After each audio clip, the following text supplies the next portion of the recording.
Welcome to another episode of the Work Hard, Play Hard podcast. My name is Rob Murgatroyd, and each week on this podcast, I talk to some of the most fascinating people on the planet in all areas of life, from mindset to fitness to spirituality and, of course, business. Look, I believe you deserve success in all the areas of your life, not only business.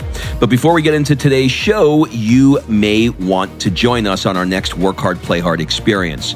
This year, we're going to be going to Mykonos and Marrakesh.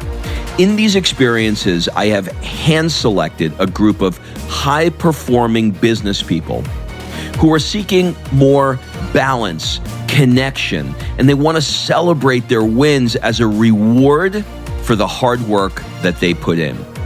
If you want someone to curate once-in-a-lifetime experiences and force you to play more, rush over to workhardplayhardexperience.com. Fill out an application so we can jump on a discovery call to see if this is a good fit for you.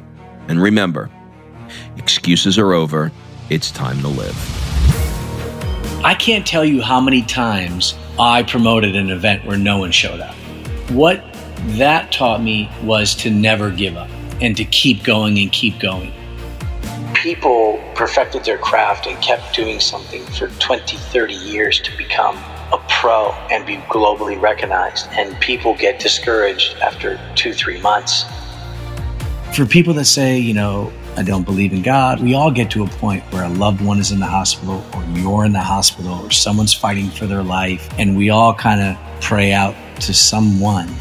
And that is the start of, I think, belief. And you should always believe in something, because I think it's the belief that allows you to keep going.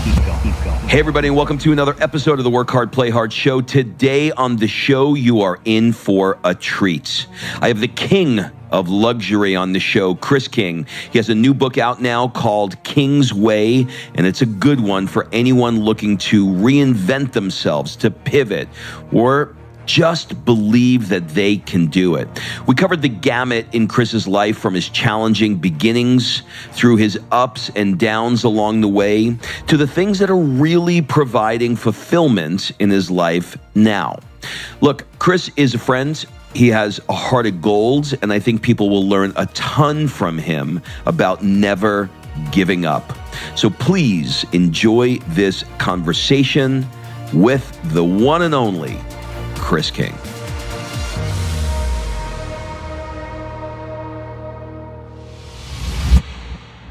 Chris, welcome to the show. What's up, buddy? You know what, man? I am super excited to have you on the show today, because if there was ever a person that exemplifies this brand of work hard, play hard, I could not pick anybody else other than you. So thank you for being on the show. Appreciate that. A lot of people who are listening to this interview are, I'm sure they follow you on Instagram, because your Instagram is one of the most beautiful Instagrams I've ever seen. I mean, it's just, good looking guy, great suit, traveling the world, luxury brands. And most people will, look at your life and say, he probably came out of the womb like this. He probably had a Cornelione, if I'm saying it right, neck. Cucinelli, but they would be wrong, So I'd like to talk a little bit about the early years that you've talked about in your book, and maybe just sort of look at it, not from a salacious or gossipy standpoint, but more from a teaching standpoint of, how those early years have informed who you are today. And I think maybe a good starting place would be for you to sort of unwrap or explain a bit of what led you to getting transferred from an alternative school when you were younger, and maybe how that impacted you. Right. I think that's the whole reason why it was even important to put the book out for me, was because it's easy to have this perception. I think we do this, especially with social media at an all-time high in the world. And people have this perception and judge a book by its cover and automatically assume the way someone dresses or someone acts that they are like whatever they presume. And for me, it wasn't always that way. And I would like to believe I became this gentleman and became a connoisseur of culture and art and, life to me through self-taught. And that's something that I also kind of try to share through the book is I wasn't born this way. As you mentioned, I didn't, my mother didn't give birth to me in a Cuccinelli or a Laura Piana cashmere. Right. And it's not even the importance of brand name necessarily, but I think for me, it's the importance of becoming a man and becoming a gentleman and changing for the better. So many people say, don't change, or you should never change. And you should really never change, well, I guess you really would change your character at some point too. I think for me, it's the growth into becoming a man, the growth into becoming a gentleman. And my humble beginnings and the story that I share in the book, or the several stories, was to shine a light on the truth. I think transparency and authenticity is the new luxury. And shining a light on, hey, this guy came from similar situations that we did. Hey, this guy didn't always dress and look like this. Why did he do that? And I think that's the big story that I share in the book on my journey from where I came from to where I am today. You talked a little bit in the book about, suppressed passion. When you were young, you had a situation where, you've got, like every little guy at that time in their life, you got the Ninja Turtles up on the wall, on your boxing bag or whatever it was. And, you decide, hey, I'm going to draw a Ninja Turtle. You go downstairs, you show your dad rips it up. And clearly there's a trauma there, and you can easily suppress that. But when I look, at your Instagram, you look like Salvador Dali now in Beverly Hills, with a beret, and a cigar out of your mouth, painting flamingos. Like, how did you go from that to that? That's a great question. I think for me, I remember as a young boy drawing a lot. And I share that story in the book that you're talking about, of drawing the Ninja Turtle and kind of coming down and showing Dad. And he was upset, thought I lied, ripped it up. But I would draw. It was kind of an escape for me. And I would sketch, and I was really good. I mean, I think there's a lot of people who would say, oh, I'm a great drawer. Like, I was really, really talented. And I just would draw these cartoon characters. It was kind of a way to pass the time. And I remember just, having that impact happen to me. And I also was trying to recall with my mother on a call a few weeks ago, like, whatever happened to all my drawings? They kind of just disappeared out of the house. And I don't know if I kind of blocked a memory and I just threw them all away, or, they disappeared, whatever the case may be. But I never really kind of picked up and drew ever again. I never sketched again. And I kind of just put that away. Mm-hmm. And it's funny how life works, because you fast forward to what I do now, and I'm sketching and drawing and creating all the time. And as I went through life, like everybody, kind of chasing opportunities and looking for ways to just come from where you came from. And I want to take care of my family. I want to take care of my mother. I excelled in a lot of businesses. I had a lot of failures, a lot of mess ups, a lot of mistakes. But one of the things I really look back that was probably a key to some of my successes was I was always very creative and had a very visionary, creative mind, and paid attention to the extreme details. And I think a lot of that was self-taught in those earlier drawing times, by paying attention to the intricate shading and details, that has evolved where now I'm using all those creative abilities, which is allowing me to thrive in my current businesses. Where do you think that came from? Where do you think that level? You have you have an eye that is unmatched. You remind me a little bit of, like, Steve Jobs in a way. When I read his biography, he went apeshit when somebody, used the wrong kind of stainless steel inside the iPhone. And they were arguing. They were like, what the hell? It doesn't matter. Nobody's going to see it, and it's cheaper. We're going to do millions. He's like, it matters. How do you not get that this matters? Right. And that reminds me of, like, like the buttons that you have on your bags that are now infamous. I think they come from, I don't know, maybe the Pope's designer or something. There's some legend like that. Yeah. Like where did that come from? The probably easy answer would say it's my gift from God. Mm-hmm. I'll share a story. I don't know if it's in the book. It might be in the book. I've rewritten this thing so many times. I don't know what. Right. And it's one of those things where my life growing up, I thought that my kind of gift that I look at now was almost a curse. Like, why am I paying attention to all these intricate details? Why am I over obsessing about like that Steve Jobs story? Like, it matters to me. Like, no, we need to redo it. Like, I'm the guy to throw it all away and redo it and waste the money because that's how important that detail matters. And that's what you stand for. And so what I learned when I started creating this business and really excelling at what I believe to be my calling and my true passion, those kind of curses became my gifts. And that, I think some of my staff would say, he's like a nanometer perfectionist. He cares about the detail that you'll probably never see. Because I think those things matter at the end of the day in a world where we're kind of just, slapping Band-Aids on brands and calling them what they are. And we're not really knowing where they come from or how they're made, which goes back to earlier me saying that authenticity is the new luxury. We're seeing that with all these brands diving into behind the scenes, how it's made. And even that is like orchestrated, TV, television, news. Like we're that's probably really not some of the factories that those are made in, or it might have been made for the video, but that's not how they do every single one. And so for me, it's always been an important part of everything I've done.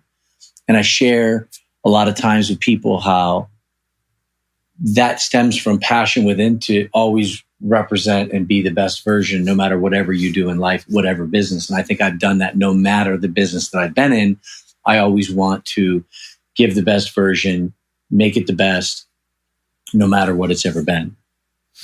You've had it's interesting to me, because when I met you, I only saw the ends, right? I didn't know the story behind the story. And it's very interesting to me to see sort of two worlds in your life. One is, sort of this entrepreneurial world, and the other one is the level of detail world that we're talking about. And you certainly are no stranger to hard work. You've been a landscaper, you've worked in a warehouse, you've been a club promoter, you owned a club, and we can go on and on. And I guess sort of like in a rapid fire way, I'm just going to ask you let's pick three of those, because I think each thing that we do informs who we are.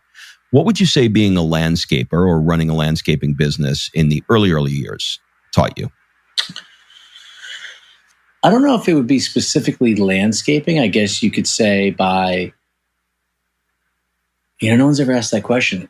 I would say like, I want the hedges and the bushes to be really even and straight. And I would go over it 15 times, even though the idea was to get the job done and go on to the next one. I would take my time to make sure that they were perfect and would triple, quadruple inspect to make sure they were perfect. What's interesting, right? I think that's I was going to say, what's interesting about that to me is, most people hire a landscaper because the grass is too long or the bushes are too high. But you're Edward Scissorhands, and you're creating, garanimals out there. How about the warehouse? What about the warehouse? Oh, what did that teach you? Oh, that was like, when people read stories, I think they're like, oh, it wasn't that bad, or, oh, he's over exaggerating. I actually like, if there's even a word of under exaggerated, like it was crazy in there. You had all these guys from all different walks of life coming in, and you would get like a stack, almost like a phone book of stickers. And you had to jump on this huge pallet that you would ride on these big motorized pallet jacks with two giant, pallets on the back. And you had to jump off these things most of the time while they were moving, because you had to be that fast, stick the stickers on the groceries, and then put them on the pallet and stack the pallets, wrap them with shrink wrap them as you were going along. And, I would personally fill one tractor trailer truck. So you can imagine that. And it's winter months. There's no heat in there. You're freezing cold. Your fingers are cracking. And you're literally like paid. I don't even know what we think. It was like 4 cents, 3 cents per sticker. So imagine, and you're there with all these guys fighting for groceries, or, your pallet checks in my way led to a scuffle, a fight. I mean, it was crazy. I think it taught me the appreciation of hard work. I think it taught me, looking back now, the mindset and the ability to never stop trying, never quit, never not give it 100%. How long ago was that job? Like how many years? Oh, God. On 95, maybe? 96? I can't really remember. Okay, so it's a long time ago. Yeah, a long time ago. If I could whisper in your ear back at that time and say, oh, by the way, this guy's going to be interviewing you and you're going to be sitting in your house in Beverly Hills and he's going to be talking to you about drawing flamingos and your brand and your new book, how would you have reacted to that if you heard that back at that time? Truthfully, I would probably say this sounds like something I might do. Great. So you had the foresight and the vision early on to know where you're going. Always. I didn't know how and I didn't know what direction back then, but I always knew. I always had it in me. There was no question. There's a big lesson in that. How about the last one, being a club promoter? What'd you learn there? There were a lot of lessons depending on the on the night and depending on what was going on. I learned the value of, guerrilla style marketing. I learned the value of street of street promotions. I also, I'll tell you what, I also learned the value of never quitting. One of the stories I don't share in the book, I can't tell you how many times I promoted an event where no one showed up. I mean, it was my 5 friends, right? And what that taught me was to never give up and to keep going and keep going. And no matter how many embarrassing times of nobody showing up or people laughing at you, you don't know what you're doing, it was all worth it to when that one night that I had a line around the door and, everything worked at the right moment. And I worked extra hard at handing. I remember I was that a couple days before that event, I had the flu.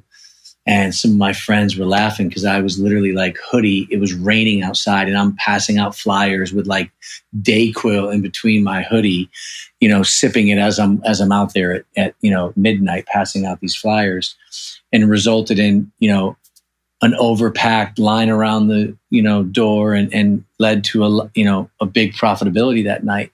It taught me that nobody can understand your vision and nobody can see what you see. And as long as you keep your eyes fixated on that and you keep working, even in the midst of failures, you will hit the mark, and I think that was a big lesson I learned. Yeah, for sure. You mentioned your mom earlier. Are both your parents still alive or just your mom? I don't know. My father, I would assume so. I obviously haven't spoken to him in a very long time, but my mother is alive and healthy, and What does she think about your life now? Is she blown away? Is she on Instagram? Is she one of your fans? Does she follow you? Is she like, holy shit, what he's created? She is on Instagram. She's one of the only following like 5 people. No post, no profile pic. Right. Right. Those are real accounts. They're real people. They're real people. She would probably answer that best. But if I had to answer it for her, I think she would say she's not that surprised because she always knew that I had this undeniable drive and passion.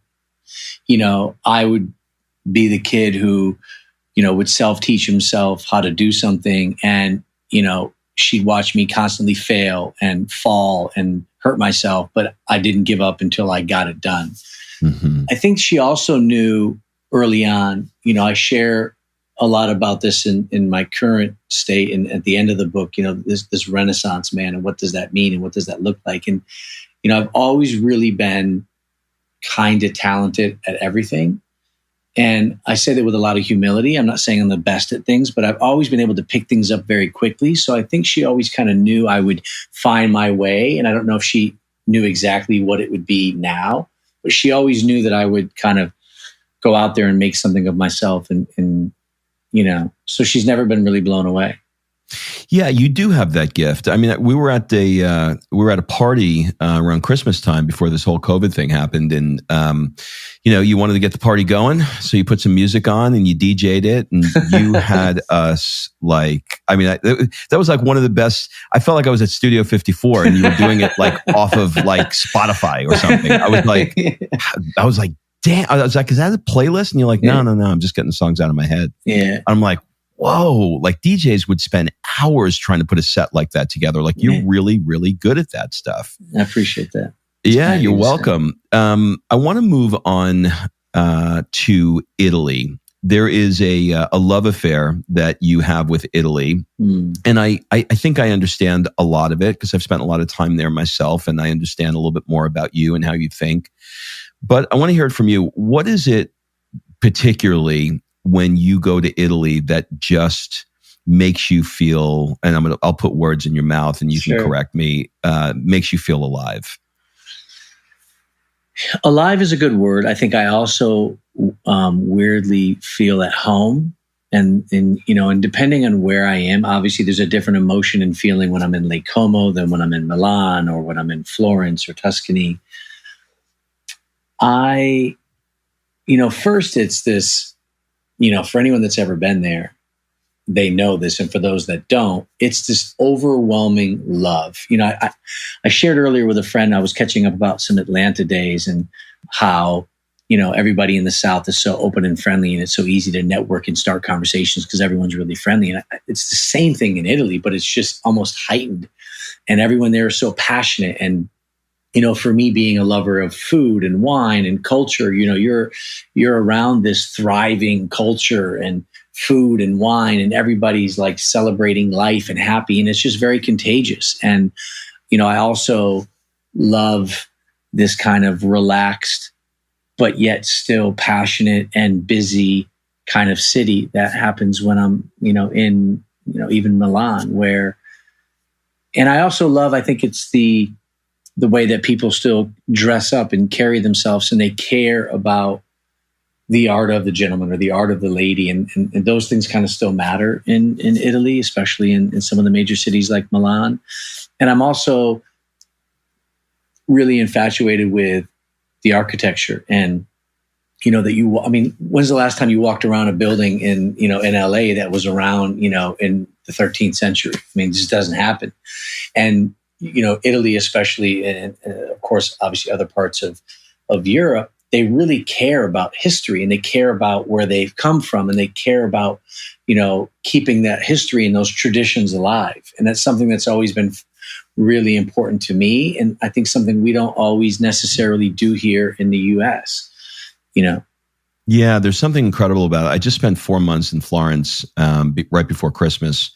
It was a bucket list thing before we moved from Atlanta to LA. And I got to tell you, man, it just got under my skin. There's just something so magical about it that you're right. It's an assault on the senses in so many ways, whether it's food or wine or fashion. And a lot of them don't have a lot of money, there's two words that I picked up there. One is dolce vita, which everybody knows. But the other one is la dolce far niente, which is the art of doing nothing. Right. And they do nothing beautifully. You know what I mean? Well, it's also the simplicity. I mean, you think about you don't even have to be a religious person to walk into some of the old churches and cathedrals and just appreciate the artwork, and to think that, look at the intricate detail put into this cathedral that was done 600 years ago. We don't even put a tenth of that detail into something we create with all the technology that we have today.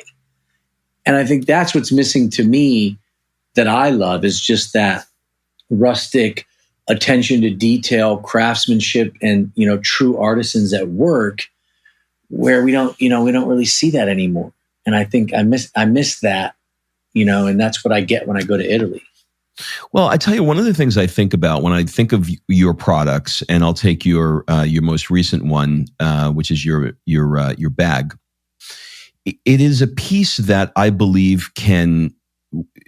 Let's see, what's the right word here? It's form and function. It's the Ferrari that's fast, but it's also beautiful. Right. So it's got, it's not, for me, no knock to people that like Louis Vuitton, but to me, a Louis Vuitton bag or a Prada bag or, something like that is, it's just some material that's put together, but it's not, it's more branded than it is crafted. And when I look at your thing, like it looks like, I could use it as a parachute jumping out of a plane if I wanted to. Like it's just done.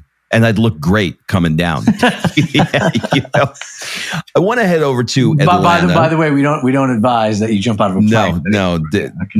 This is not to be done at home. Only on the test track. Yeah. Let's head over to Atlanta. You, as you know, I lived in Buckhead for many years. We have a lot of mutual friends, and you decided that you wanted to play in the real estate world. Earlier on, you talked about in your career, which was at that time was booming. You started this with $3,000 in your pocket, but somehow you managed to turn that into a fortune. And we'll talk about what happened to that fortune in a minute. But can you maybe give us the highlights of sort of what your real estate playbook was then, and maybe if you still think you can apply those same principles in today's market? Yeah, I think. Of course, you can apply the same principles. I think history always repeats itself in most cases. I remember, and I think I shared this in the book, that, I was just kind of fed up with the nightlife and the club scene. And I had just, had a friend of mine almost die in my arms. He was stabbed like 7 or 8 times in my club. And I was just like, I'm done. Mm-hmm. And at the time, I had one friend that that was a friend of another friend in the music business that had just moved there, was dabbling in real estate and having some success. And, as everything was on fire in the real estate market at that time. And I had never owned a home. I didn't know really what, anything about the power of credit. And I knew nothing, absolutely nothing. And so I decided to, take a crash course in real estate, at this agency exam thing, but I didn't want to become an agent, and I didn't take the test so that I wouldn't have to become an agent. And I read like 2 or 3 books that I mentioned in my book about real estate flipping. I knew nothing. I literally knew nothing, but it felt right. And, my good friend and attorney, Kendall, at the time, was saying, I remember being in New York in his office, and he's like, a little New York money goes a long way in Atlanta. And so I just decided to move. I just decided I didn't want this anymore. I had outgrown where I was living. And if I was going to ever really go to the next level and really expand, I had to just move. You have to constantly be moving and expanding and growing. So I moved. And you share the story, I saved up some money. I put $3,000 earnest money down. I didn't even know what earnest money was, truthfully. And then I didn't know that if I didn't close the deal lose it. In 15 days, I lose it. And so now I'm in a, oh crap kind of panic. And again, not giving up and being persistent with, doors slammed in my face. No, you don't have strong enough credit. You've never owned a home. You're not going to get approved. I found a hard money lender who loved the property, loved the deal. I don't want to ruin the story in the book because it's, I really share some details in there, but 47 days later, I sold the property and made like 65 grand back then, which was a lot of money in one check for a guy like me. And the rest is history. I just kind of rolled that money into 2 properties, into 4, into 6, and just kept building it. It was an incredible time in my life. I learned so much about business. I really loved also in real estate, this kind of cards faced up business where everyone kind of knows what's going on and there's no secret hidden backdoor deals or side deals or everything's really kind of face up on documents. And it was really different from the music side. And it was just an incredible time. And I learned so much about myself and about business during those years. Well, like everything else, right? There's always an inflection point. There's a yin and the yang. So things are going great. Real estate is flying. You're in South Beach. You're at the Sagamore. You're at the penthouse, right? I know the Sagamore. You got you got the crab cake Benedicts for breakfast. You right? read the book, man. I read the book, and then boom, that. 2008, the financial crisis hits, and you get wiped out. Yeah. Can you take me back to that time and maybe walk me through how you approached rebuilding your second fortune? Because I think so many people today are finding themselves in that exact same situation. Yeah, I mean, man, it's, it was obviously really tough times. It was really scary because, those markets didn't really, it wasn't like, oh, this is coming. Things are, I think we look at like an example of most situations are like a hurricane, right? You kind of know it's coming. Prepare yourself. You've got 5 days. This was like an earthquake. Like it just came out of nowhere. I mean, for most people, I'm sure a lot of the inside guys had some preparation to it, but for most of us, it really came out of nowhere. And in a matter of like days and weeks, everything just stopped. And so that abrupt stop was obviously a really difficult, was really difficult to manage. And it was just hell for months, unloading properties at a loss instead of going to closing tables with a check. And I mean, instead of going to closings, getting a check, we were going to closings, writing a check and just trying to unload everything and weather the storm. And, for me at that time, I really didn't diversify. I didn't, have, a bunch of different, investment. I didn't have money in different places. I really was just doubling and tripling down into real estate. So when all this happened, I didn't have these backup plans. And, we got hit hard, and I didn't file bankruptcy. We got out of it and it sucked. It sucked. I remember there were no more Sagamores and trips to Miami and, I had to kind of pick myself back up and man, kind of reliving that. It's crazy.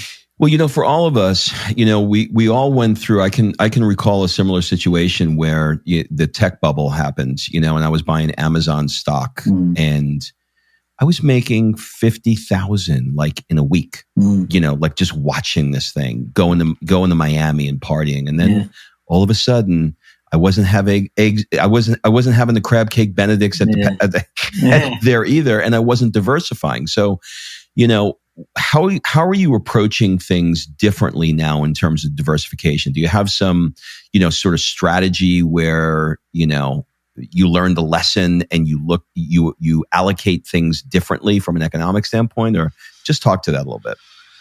I mean, I've always been this extremely passionate kind of risk it all kind of guy. And I think that aspect will never change in me. I think there's that great saying, nobody ever accomplished anything great in life without risk.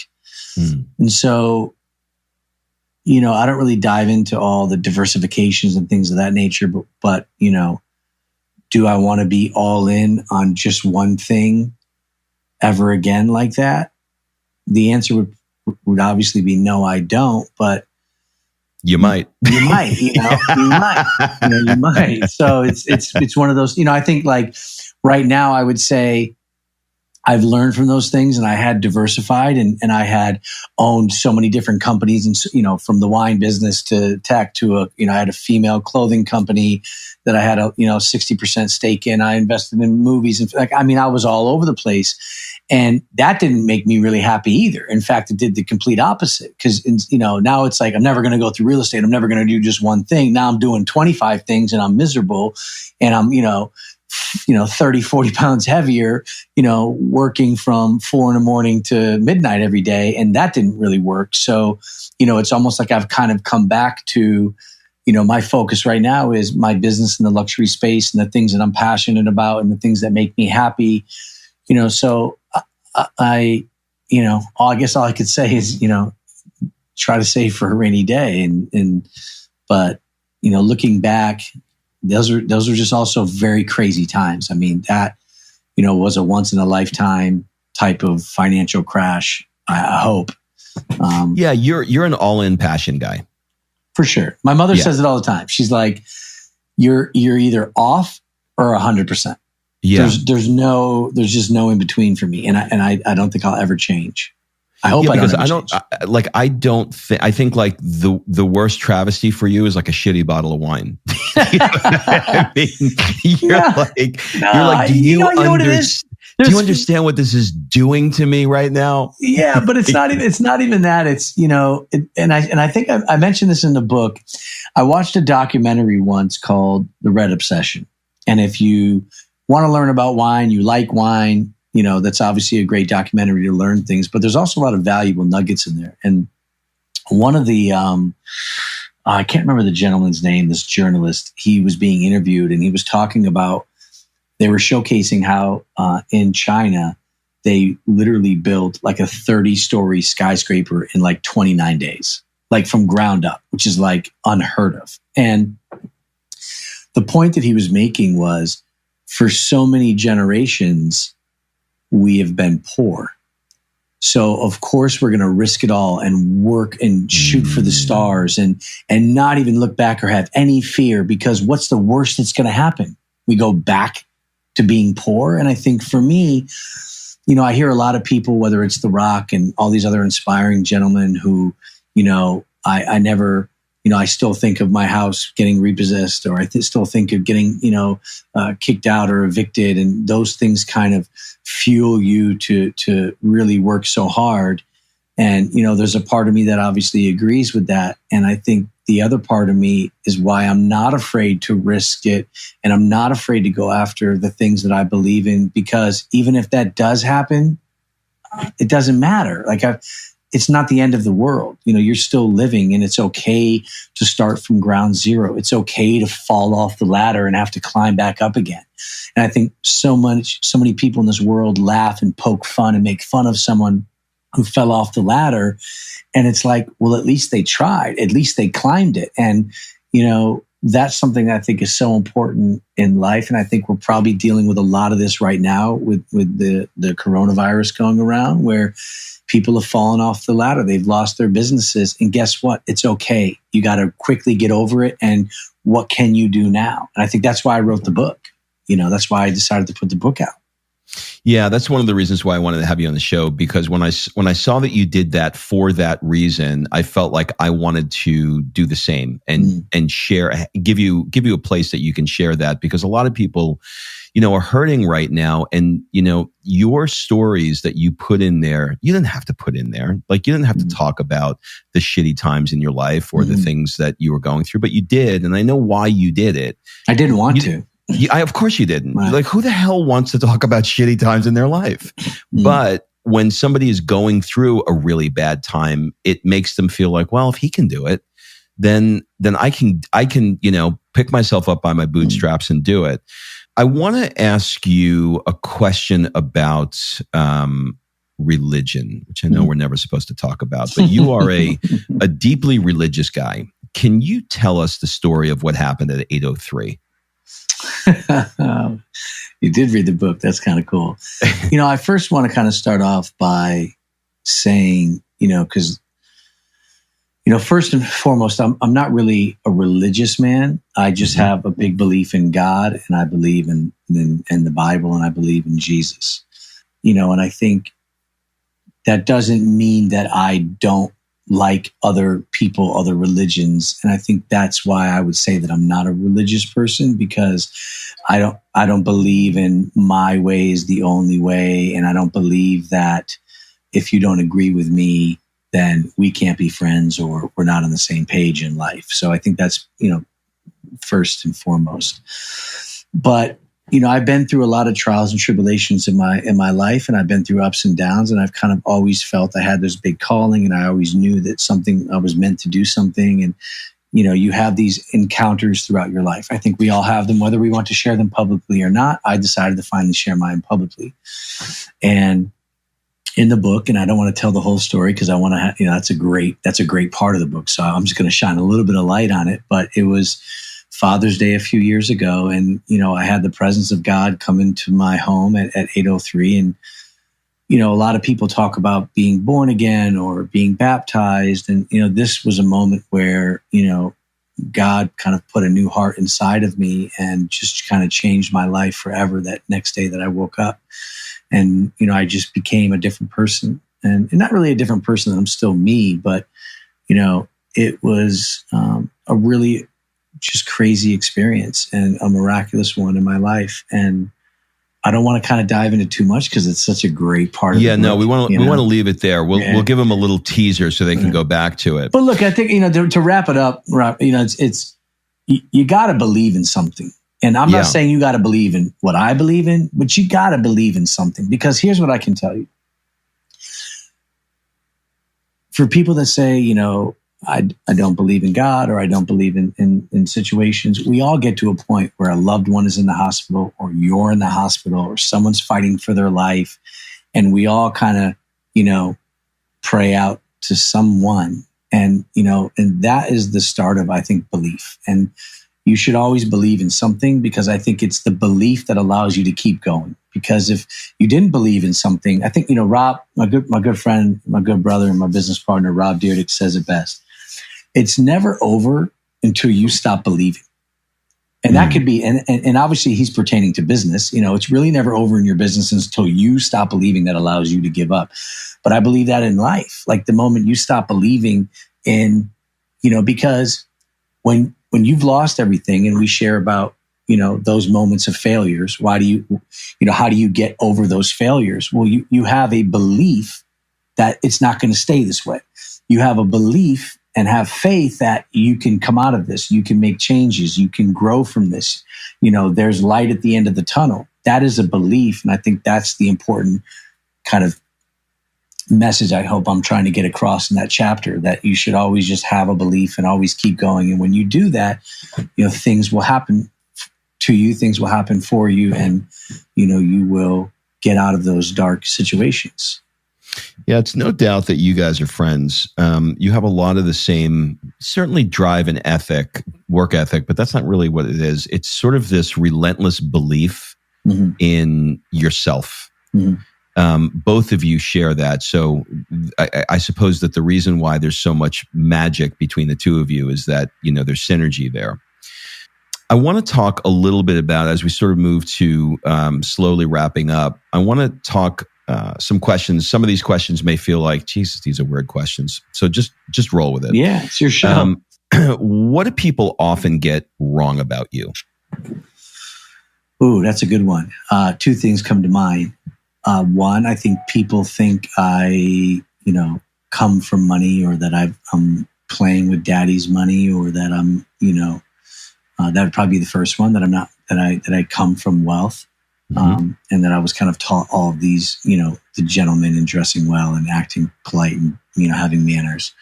The second thing, I think people get this perception that I think this perception probably comes from social media, because I don't do a lot of talking and sharing things, that I'm just this guy who's kind of maybe not humble and doesn't have humility and really, I don't know if I want to even use the word narcissist, but and that's really the furthest thing from the truth. I mean, I love, the simple things in life, and I'm a prankster and a jokester, and you kind of see some of that in the stories, and I'm trying to change a lot of that, because so many people, including Rob, keep pushing me to just like, man, get out there and show the real you. So I think that's probably the two biggest things that people get wrong about me. Before you know it, we'll have a Chris King ridiculous show coming up. What is the one rule that you have for yourself that you'll never break? Ooh, that's a good one. There's probably a couple, but if I had to pick one, never quit. I love that. That's definitely the theme of this podcast. If you could spend 1 month anywhere in the world, where would it be and why? Can I go back in time? Yep. I would probably go back to like the Roman Empire. I'd probably go back in time, just in the medieval, the 13th century, 16th century, just to have an understanding of how things were done. And it's something that for me that I've really just, been been impressed with, how things were done, how things were made, maybe watching like a Leonardo da Vinci or Michelangelo work, or being able to witness, the creation of the Last Supper, or, watching them build, the Colosseum, or, those things just really kind of, it's crazy. Something made me think of, I recently read a book called The Talent Code, and they try and figure out where talent comes from. And there's a chapter on Florence, and they said the world's most treasured art came out of Florence over a 400-year period from 1400 to 1800. And they were trying to figure out why. And what they came up with is that it was the only place that had artist guilds, where somebody went in and had to apprentice under somebody else for like 30 years before they got their wings. And so when I think of you, talking about going back in that time, that's the first picture that I made of, sort of the appreciation of the art. Let me tell you, if there was a past life, you were living it. There's no question about that. I don't know that book. And when we get off, please text me that. I'd love to read that part. Yeah. But I think that's exactly what's missing in this world, is that you became great over 30 years of working at something to be excellent at it. I think, I say all the time that, and a good friend of mine shared this with me, you became famous a while ago by being excellent at something. Like that was a result of being excellent at your craft, right? Michael Jordan, Kobe Bryant, Leonardo da Vinci, Picasso. And obviously those times are very different now. And that's where people don't realize, Picasso, and there's a great show, I think on National Geographic. It's like a segment of like 10 episodes. And it's an unbelievable show. If you get a chance to watch it, I think you really love it. But people perfected their craft and kept doing something for 20, 30 years to become a pro and be globally recognized. And people get discouraged after 2-3 months or 1 year and not, you know what I mean? And I think that's something that I think a lot of people can learn from. And, if you're not succeeding, even though I talked earlier about the promotion, those clubs, man, I was promoting clubs for years before I had a packed out club. And I mean, most people would quit after 2. Most people quit after 10. I probably did 110 before I got to the sold out, Yeah, for sure. Have you seen the documentary Jiro Dreams of Sushi? It's on my wish list, but I know which one you're talking about. Yeah, you got to go see it. It's it's one guy making the same sushi for 6 days a week, maybe 7 days a week for like 60 years. Yeah. And when they ask him about it, he said, I'm starting to understand it. And that's, Robin, that's the end of my book, right? It's creating the legacy. And I think, the story that I share that I hope is inspiring to people is that I chased all kinds of opportunity in businesses and was really never fulfilled or happy, just trying to make money or trying to do this. And now what I'm doing right now, I know that I want to do for the rest of my life. And I don't think I've done anything massively successful in my life. I don't think that I've done anything groundbreaking, which is why I've always shelved the book. I didn't feel like I've done anything really over the top. Although others would disagree. I think for me, I believe my legacy and my big reward comes the next 20, 30 years when I'm doing the one thing I'm doing now for that time frame. Yeah, sure. Everything prior to that has led you to this moment. Yeah. What was the name of the documentary that you just said a second ago? Antonio Banderas is in it. It's Genius Picasso. Okay, yeah, I've seen it on Nat Geo. I haven't seen the documentary, but I saw it advertised. Okay. Yeah. If you can go to one restaurant before you die, where would your last meal be? I'd cook it myself at my house. Oh, 200 episodes I've asked the same question. It's the only time I got that answer. Wow, that is interesting. Are there any positions or opinions in the last few years, or if you want, could be way back, doesn't have to be in the last few years, that you've changed your mind substantially about, where you shifted your position, where you used to be like, I used to think this way. I just don't think that way anymore.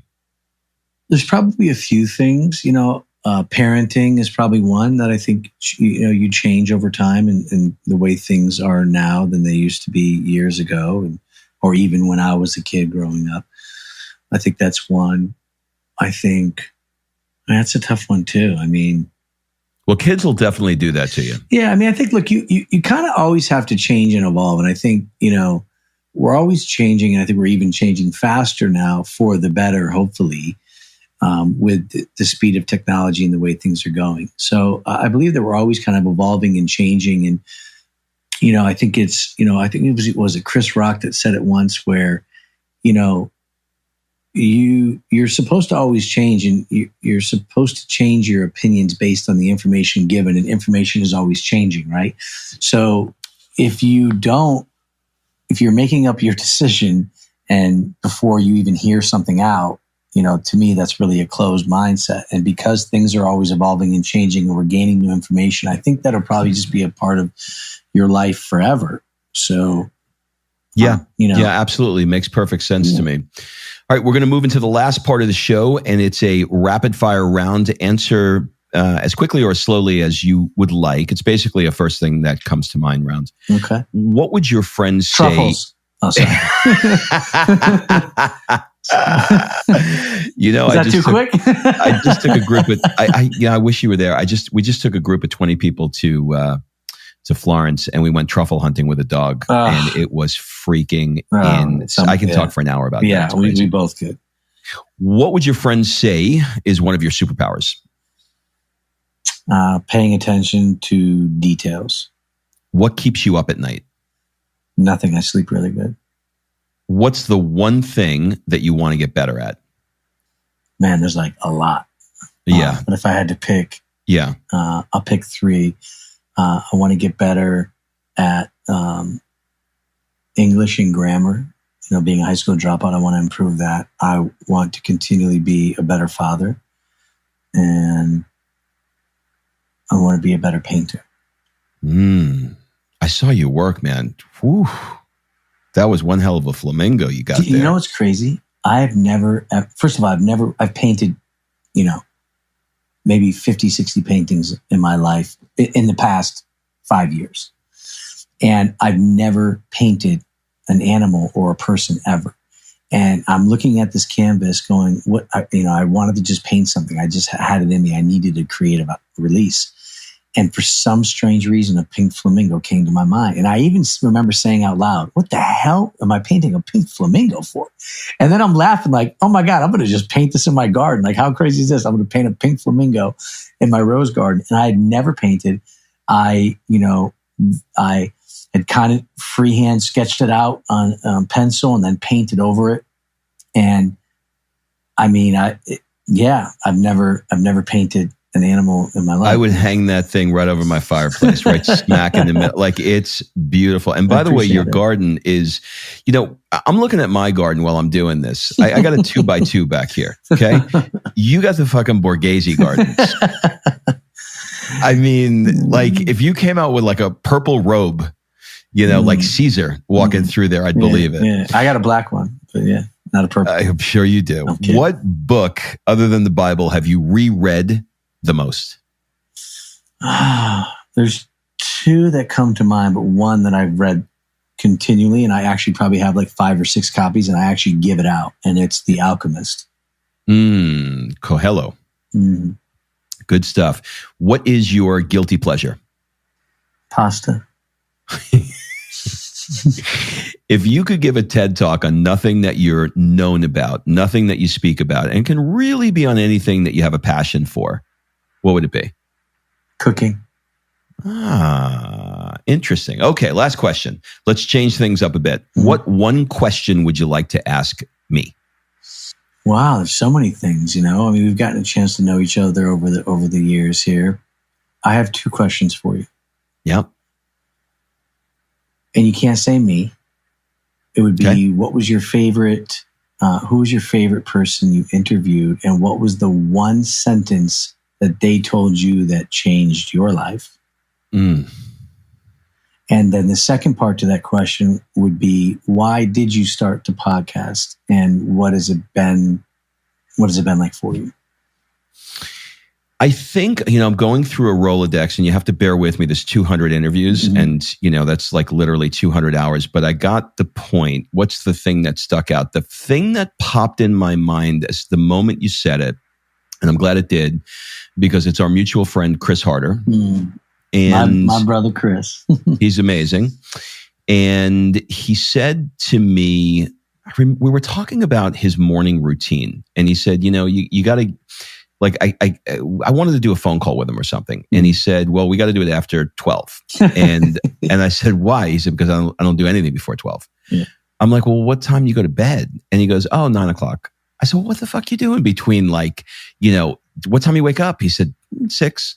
I said, what are you doing for 6 hours? He said, I'm getting my head ready. I'm like, you're getting your head ready for what? The apocalypse? Like, what's going on in those 6 hours? He said, look, when you're on a call with me, do you feel like you got me 100%? I said, absolutely. He said, you feel like you got an A+ Chris in front of you? I said, yeah. He said, well, then you need to let me do what I need to do so that I could show up for you and everybody else in the world as an A+ Chris and not a C-. And that was really impactful to me, because I'm the guy that will try and squeeze every second out of every day to a fault and render myself ineffective because I'm pushing so hard, as opposed to sharpening the saw by taking the downtime, the meditation, the journaling, the stretching, the exercise, water, whatever I need to do to show up. So that would be the first one. It's really true. Do you also know, which is really cool, and I'm sure you do, what I also love about Chris is that he and Lori do a mandatory walk, like a 3-mile walk every night together, and don't talk about any business. Yeah. Which I thought was really inspiring. I do know that. And that is very difficult to do when you spend the day with each other and you have as many projects as they do. And, they're in separate rooms, right? Yeah. She's doing a podcast. He's doing a podcast. She's working on this. And so, you would figure that the time that they would have together, they would maximize the time, but putting the rules around it probably, and I think he said this before, has saved his marriage. Yeah. And a big thank you to Chris, because we wouldn't have become friends and we wouldn't be on this podcast if it wasn't for him. So listen, there's so many things I wouldn't be in California if it wasn't for him. I can go on and on. The guy is the kindest, most giving, inspirational person I know. He's incredible. Yeah. And then the second part of your question is, why do I do the podcast? I do the podcast. I think there's a little bit of self-servingness here, because I get to grab a guy like you for an hour and have a conversation that is meaningful. So there's a little bit of selfishness there. And the other part of it is, I'm 53 and I have come to a point in my life now where I'm looking for deeper meaning, deeper connection. And I want to spread the message to everybody, whether you're 20, 30, or 40 listening to this, that it is not all work, and that it is work and play. And particularly as Americans, we will work ourselves to death, or until we have a heart attack, and fill ourselves up with McDonald's and wear horrible clothes and not care about things that we've been talking about, like Italy and wine and fashion and art and culture and meaning and cooking. Those things are largely overlooked and not considered by the masses. You and I are a sort of a microcosm of that, of the world in that area, but most people don't even think about it. They're just worried about the first million, the second million, the third million, whatever. And I want people to understand it's great. Like, it's great. Be an entrepreneur. I'm going to help you. We're going to talk about failure, and we're going to talk about entrepreneurship, and we're going to grow together. But let's also talk about life. And that's why the podcast is really a funnel to bring people with me to, things like truffle hunting. For sure. It's a great answer. Well, listen, man, this was every bit of what I hoped it would be. I could have gone on for 3 more hours. Thank you so much. Where is your world right now? Where does it live? Are you on Instagram? Do you have a website? Where do you want to send people to? Yeah, I mean, obviously they can follow me on Instagram. It's at Mr. King, MRKING. I don't have a company managing it. It's really me, and it's personal. I'm picking all the images, and I don't have things planned out. It's really just me on there, and it's a kind of glimpse into my life. I have a few different websites and company sites and things like that. And, everything kind of directs from Instagram. You can also get the book. My book is in the link in my bio on there. And actually, this weekend I start to record the audio version, so that's gonna be fun. I feel like I've read this book 9,000 times. Last thing I want to do is read it again, but I'm going to read it out. I know Audible is a really big thing right now, and especially people who are commuting or driving, or just want to listen instead of read. So I'm doing that. That'll be available as well soon. So it's crazy. It's even crazy to say I've got a book out. It's definitely surreal.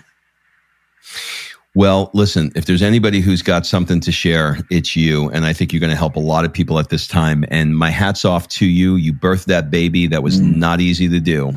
I know how difficult it is to do that. So congrats on the book. Thank you. And we're gonna spread the word, and we're gonna link everything up in the show notes for everybody. I appreciate it.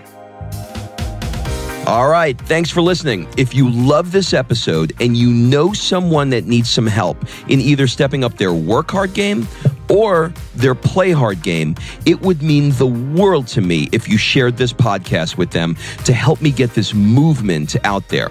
So if you like what you heard, head on over to iTunes, take 30 seconds and leave me a 5-star review, and I will be forever grateful. So until the next episode, excuses are over. It's time to live.